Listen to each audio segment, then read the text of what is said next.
Dooley, Hello. very nice to meet you. Nice to meet you. I'm excited to be here. Thank you, sir. Thank you so much. Thank you for taking the time to come. I've been excited. I've been hearing about this for quite a while, and when they set this up, I was just excited to Thank you so much for here. taking the time, sir. Thank you so much. So the fast charger, tell me how the difference between the fast and the non-SIP. Yeah, so if you look right behind you, this is what we call the level 2. This is something you see at home or at the workplace. It takes, 4 to 6 hours to charge a depleted battery. This here will charge your car to about 80% in 20 minutes. Wow. Yeah, so it's a, gas station-like experience. And the way that we installed these, Oh no! Wow, it was amazing. I was just expecting the governor to come and just, spend a few minutes, talk, and walk away. But my God, you see, like he was using the chargers, and then he walked into the office, he walked into the shop. Oh, it's such a nice feeling. I'm so happy. First of all, Dooley, I think you're really on the cutting edge, and we want to thank you. And it's very exciting that you've got the first station open up here. We want to thank EVI for their leadership. Team effort with EVI and me. And MEA for for working with you on the grants.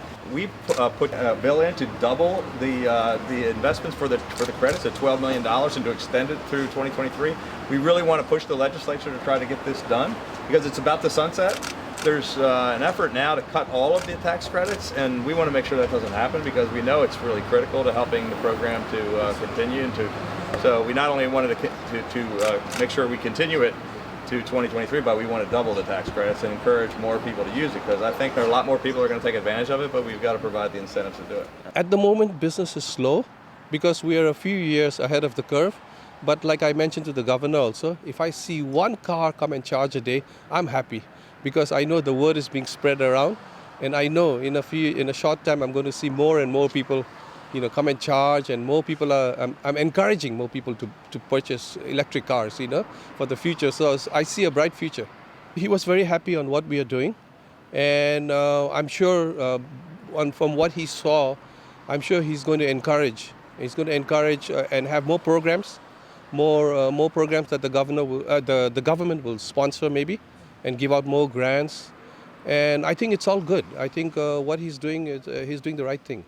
Dooley, this is a governor citation presented to you and RS Automotive from the citizens of Maryland for your accomplishments here. And I'm not going to read the whole thing because it's much too long. Yes, but you can put this on your wall in your nice waiting room here, and people can read that while they're charging. But it's signed by me, the Lieutenant Governor, and the Secretary of State. And it's on behalf of all the citizens of the state conferring upon you this governor's citation is to recognize Thank you. Thank you very much. Let's take a picture with all of us.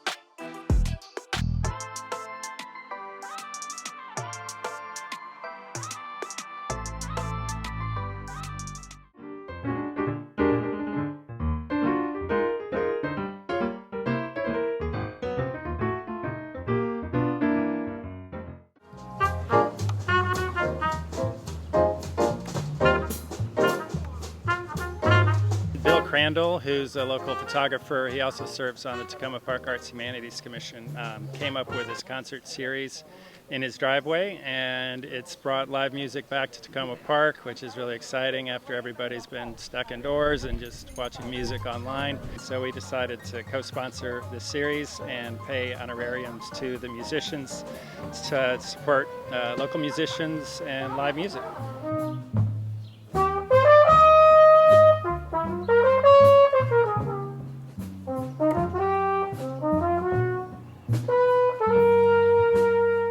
It started as basically house concerts in my house a couple of years ago when we moved here. I'm a photographer and a musician myself, and I'm also a photography teacher.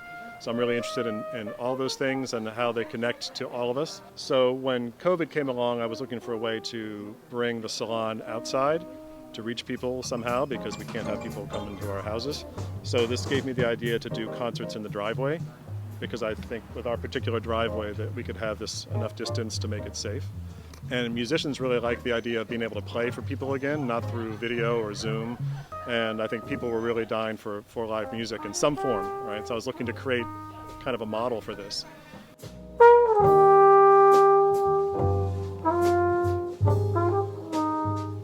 We are at Takoma Park, Maryland. It's a wonderful community. I moved here 2 years ago, and for those last 2 years, I feel every day more and more at home, because people who live here, we have a lot of musicians, we have a lot of artists, and I feel very welcomed here. And to me, participate in such an event was such an honor, because I do want to provide for the community, especially in such a rough times when so many people are locked down at their houses. They don't have their normal life, and it affects everybody in different ways. But as a performer, as a musician, I still want this communication with an audience. That's why when Bill Crandall invited me to participate in this every Saturday concert at Takoma Park, I immediately came up with this wonderful jazz quartet, and I feel really blessed that God gave me this opportunity to participate and express myself. I don't know if you heard the last piece, but express myself as how I feel today.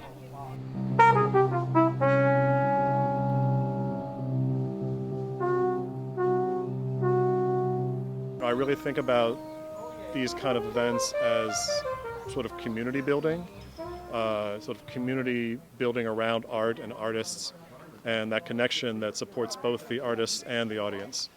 Well, the neighbors have been really supportive. I mean, no one's complained yet. My neighbor across the street, who has people sitting on his lawn, has been really supportive and really generous with his property.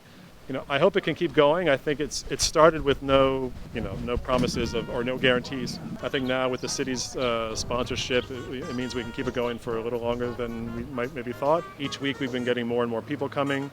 Fortunately, not too many, because we don't want it to be too much of a gathering, because I think there's a point where that could become unsafe. So we're keeping an eye on that. But so far it's been like the perfect number of people, I think. And I hope to keep it going through the summer.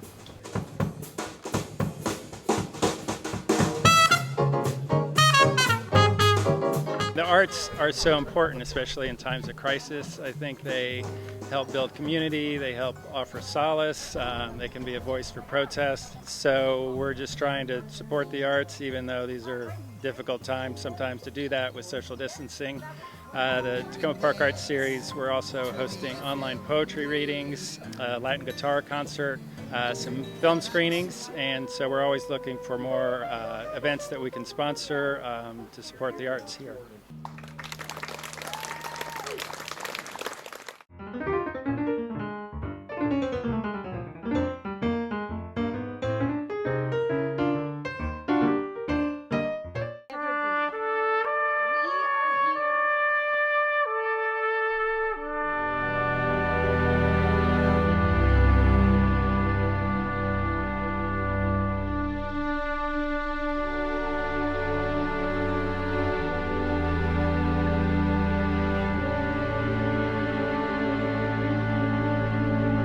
Everyone from our, congressman was here, as well as the county council.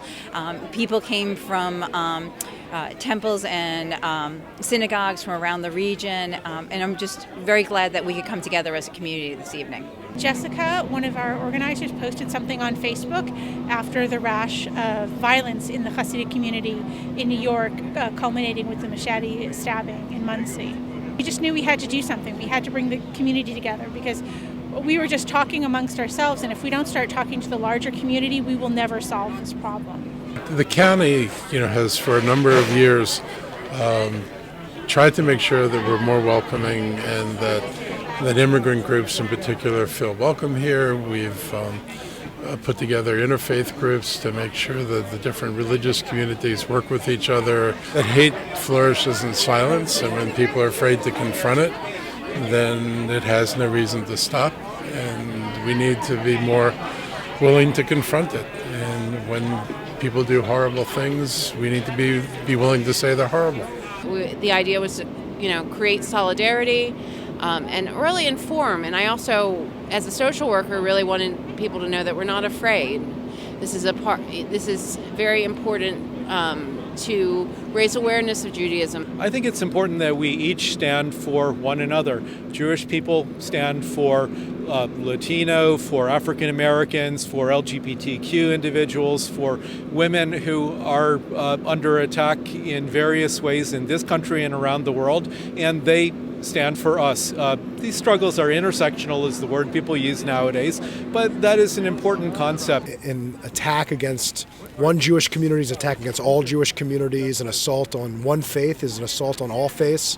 And a threat against one of us is a threat against all of us. And today, seeing hundreds and hundreds of members of our community coming together here to speak up and speak out against anti-Semitism, against hatred, against this ugly violence that we're seeing all around the country and all around the world really just demonstrates how proud I am to be a member of this community. I don't think you realize your own strength or you realize the breadth of support in the community unless you come together and you see that actually there are a whole lot of people who feel the same way you do. When you see somebody acting strangely, talking about anti-Semitic things, spouting wild conspiracy theories, take it seriously.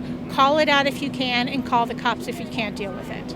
Anti-Semitism is on the rise, and the acts of hate and of bigotry and xenophobia are happening at an alarming rate in our country and around the world. And today was just such a heartwarming example of us coming together as a community. Informing people, and I think one of the best ways, as my rabbi was saying, is to love and to show tolerance ourselves and model tolerance. And that is the hardest and bravest thing that we can do, but it is an important strategy that really can help make change. And we need change. I think this is about our community standing up for each other, standing up for our values, and making sure that something that happens against one of us happens against all of us, and that we're in this together. And tonight, I think we demonstrated that on a very cold night. I think it was a heartwarming display of what we can do to bring light to the darkness that we're seeing out there. It's very important for all of us to come together in events like this, to support each other, to come together in solidarity. And as people were saying tonight, no hate, no fear. It's very important that we also think about our daily lives. And when we hear those slights or those little things, even sometimes those jokes that we just pass off, we need to stop that. Because those are the seeds that grow into the acts of violence that we see.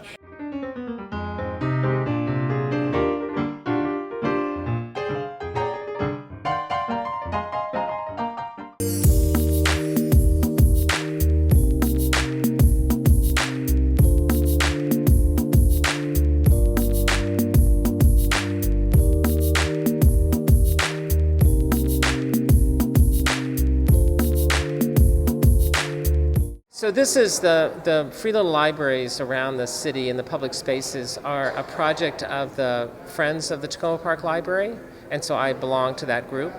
And so a number of years ago, I don't know, 5 years ago maybe, we had the idea of hearing about free little libraries around the world. We decided that that was a great idea for our community, and so we installed the first one at the food co-op up on Carroll Avenue. And then I built, I think maybe 20 so far. I think this is 25 now. And so we've been installing them in public right-of-ways and things like that, near bus stops and other public spaces. I found the call online just through Rhizome's website, and I really thought I'd want to apply for it. I always wanted to be involved with the public arts in Takoma Park. I do a lot of painting, oil painting. Outside of that, I've been a student in several places throughout DC with the Yellow Barn and also the Washington Studio School. But this is my first public arts project, so it was really exciting. Mostly oil, but surprisingly for this, it worked best, and we were fastest with acrylics. So we ended up using that, mostly UV resistant paints, and yeah, so it was a bit of a challenge, honestly, switching over to something I wasn't used to as much, but I liked it. Well, I usually build 3 or 4 or 5 at a time, and I try not to keep track of how long it takes. I don't know, it's a couple of weeks to finally get them to where they're ready. the idea is to try to use recycled materials, and so we actually partnered with Community Forklift over in Edmonston to get materials. So some of them are from new plywood that I purchased, but then a number of materials, including the stuff for the doors, are from Community Forklift over in Edmonston. The doors are plastic, so they don't rot out. The plexiglass is from Community Forklift. So it's mostly plywood and wood, and then of course they're going to be placed on 4x4 posts. I thought of the idea, so women in literature, it seemed obvious to me, but in terms of picking the authors, I worked with Brendan, the arts coordinator, a lot on who should be on these just 5 boxes that we have, and it was mostly based on the neighborhoods that they were going to be put in and who would respond to the people on the sides of these boxes. And in terms of the colors, we mostly wanted bright colors that would shine in just like throughout the community. I've grown a lot. It's really changed my perspective about how you can affect people in the neighborhood, and even just in a small way as making a drawing, making a painting, and helping people to be curious about the arts in general. I would love to do a similar project again if there's the opportunity. And outside of that, I would love to start working on murals. That would be the future for me.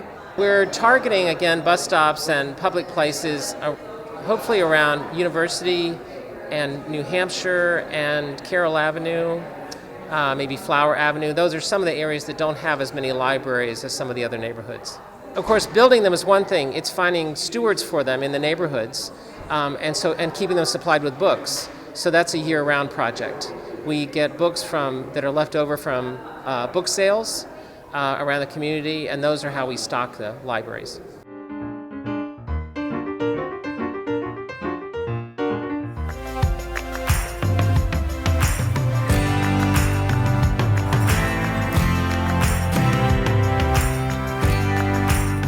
Hi, this is Phil Shapiro.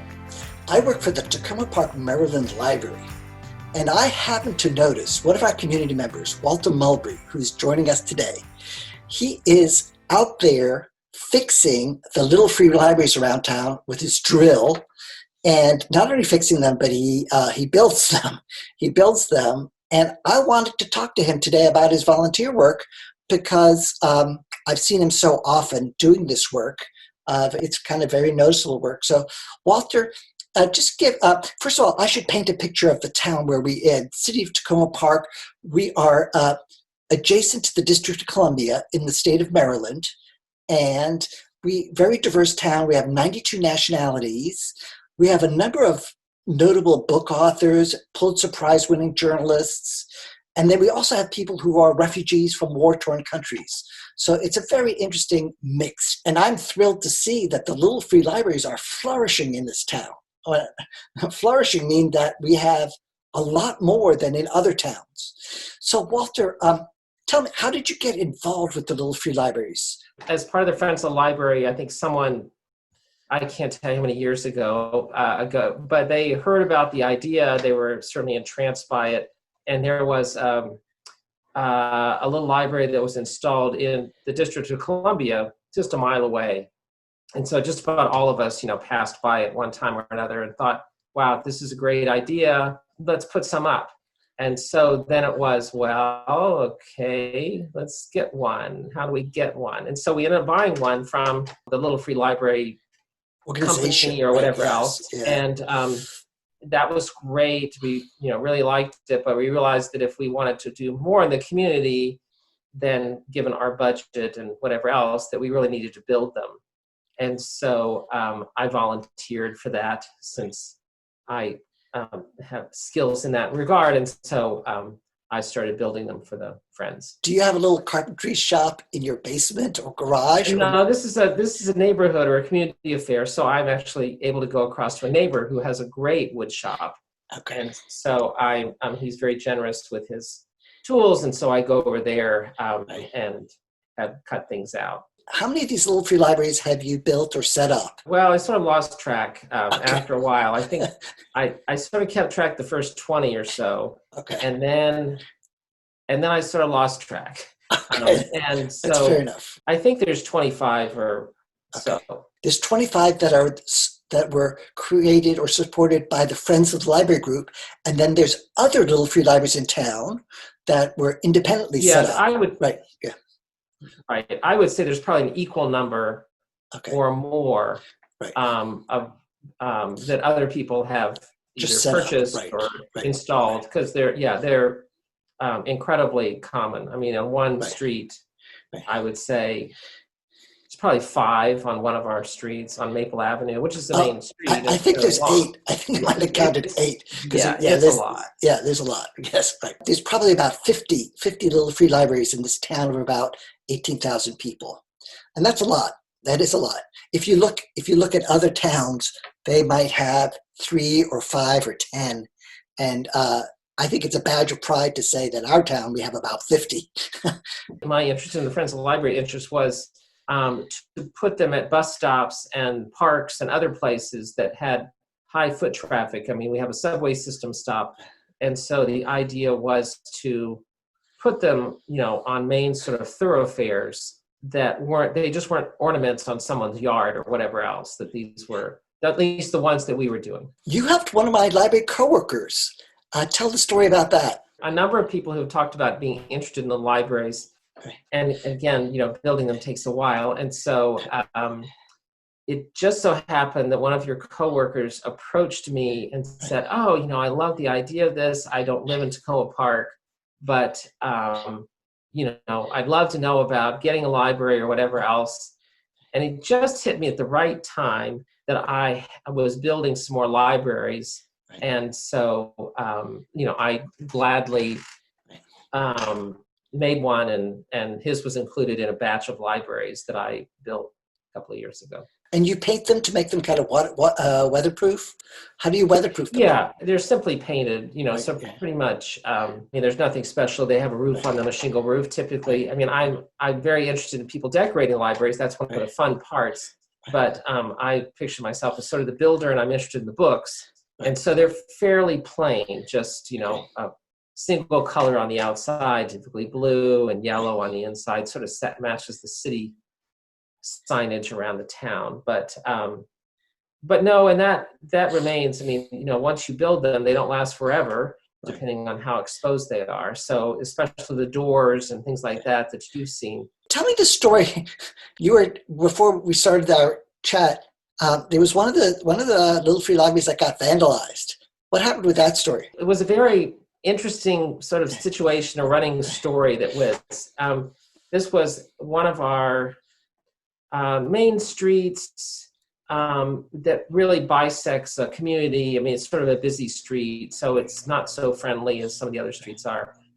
But it was a great place to put a library because there are so many people that go back and forth on the sidewalks. We installed a library there, and it was fine. It was sort of one that needed help as far as restocking and things like that. But invariably, when I would go, someone would walk by and say, "Wow, this is great. Thank you for doing this."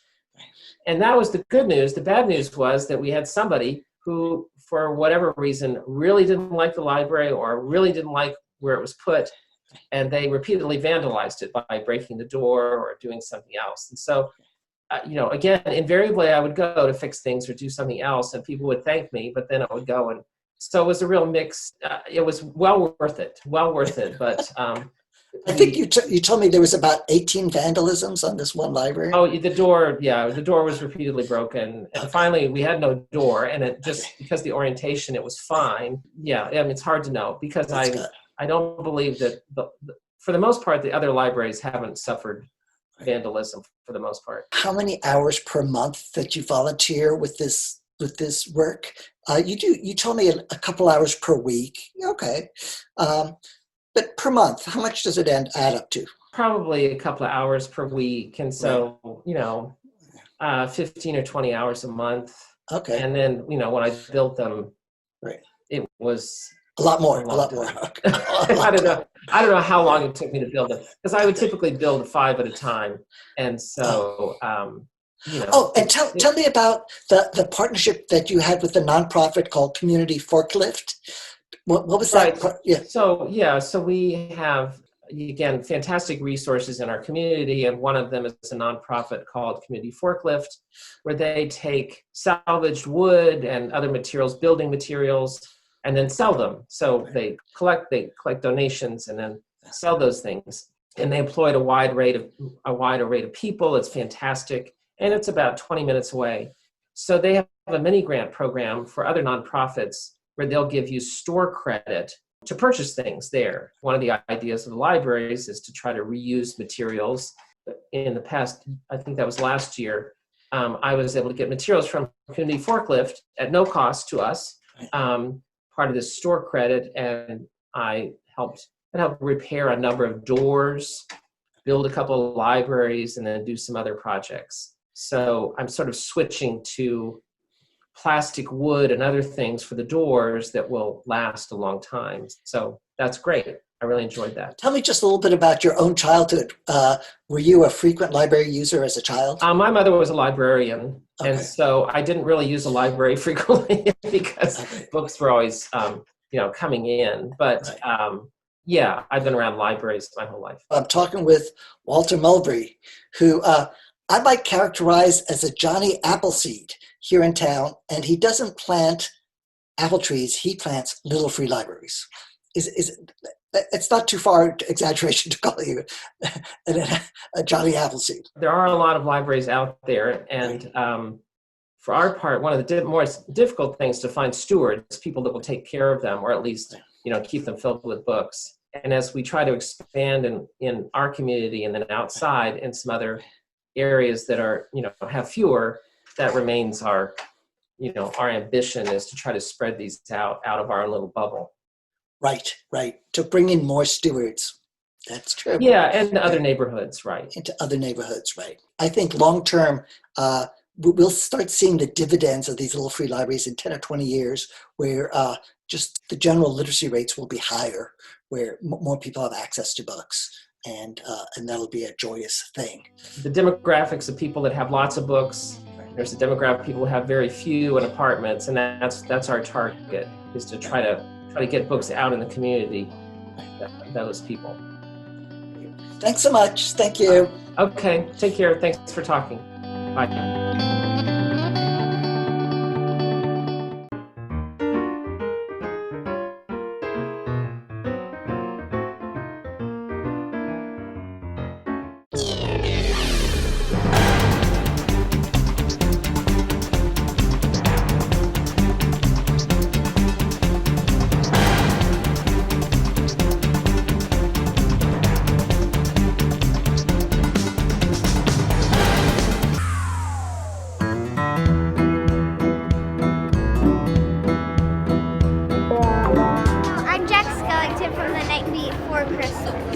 Oh, okay. And you? The Nightmare Before Christmas. Okay.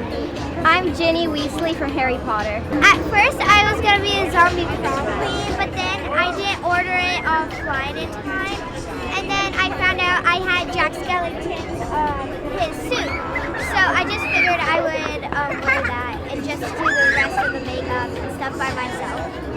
Okay. Me and my friends are both really big fans of Harry Potter, and I started reading it, and she's being Luna Lovegood, and I was going to be Hermione, but I also have to dance in this costume, and someone's already being Hermione. And if I was going to be Ginny, then I could also be in the same grade as her, so I chose to be Ginny Weasley with her. So about the gargoyles, and like, oh, that's a good idea. And you're driving around, so yeah. I did most of it in an hour. It didn't take too long. It took an hour. It took long for me. No, it took me like 30 minutes to do my makeup. It took him like forever to do his makeup. 45. But it doesn't take too long to set up. Under this is like a unitard. And then we spray painted it. Yeah, we spray painted it black. And I have a skirt. He has knight's armor that we used the previous year. Last year I was a dead skeleton king. So we used this and we spray painted it gray. And now so my dad got this last year. So I was like, I should use this. So I was thinking of doing like a Pac-Man, but then I saw like this video, and it was of like a dragon, so I decided I was going to be a dragon. Black Riding Hood, the opposite of Red Riding Hood. My costume was too big, and I was like thinking about it, and I just came up with it. I did a musical in my school, and I was a butterfly. So I was like, okay, let's be a butterfly for you. I'm Poison Ivy. I just really thought it would be cool, and I thought Poison Ivy would just be really cool. I'm Wonder Woman. I actually don't know the backstory of me starting to like her. I'm just as a fairy. I was trying to be creative because I saw this pretty dress and I wanted to get it. And then I was trying to be creative and get it. Say, I'm a lion. Roar! Yeah. A football costume, Eli Manning from the Giants.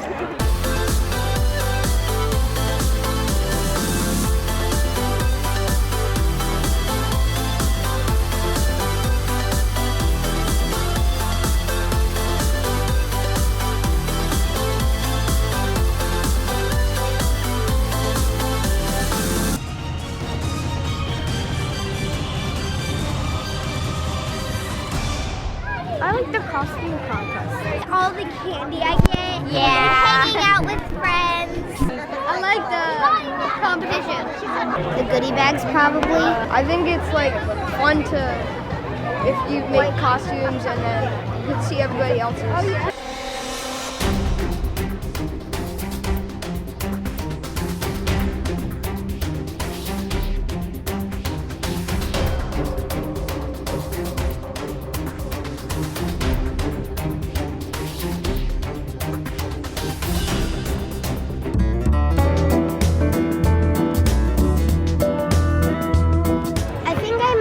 Milky Way's the best. I like Snickers. Reese's Pieces. Kit Kat, definitely. Snickers or Twix. Definitely Warheads. Warheads are my favorite. And almost like every candy. I love candy. My favorite candy is probably Airheads. Kit Kats. Really, Airheads? I Dots. Oh yeah, Dots. It's Kit Kats. I like all candy.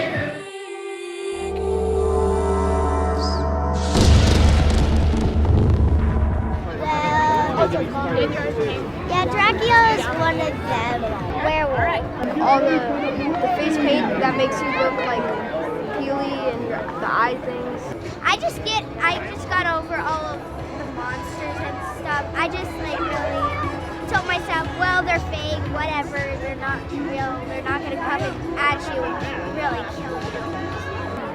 I guess it's so dark outside that you can't even see anything. There's a house on my street that's pretty scary. Sometimes I'm scared of everything, and then sometimes I just don't really care. It really just depends. Yeah. Like, if I had watched a scary movie, I'll be a lot more scared of something than I had if I hadn't watched a scary movie. The masks, or maybe when you go to the houses, they have fog coming out and jump scares. Haunted houses.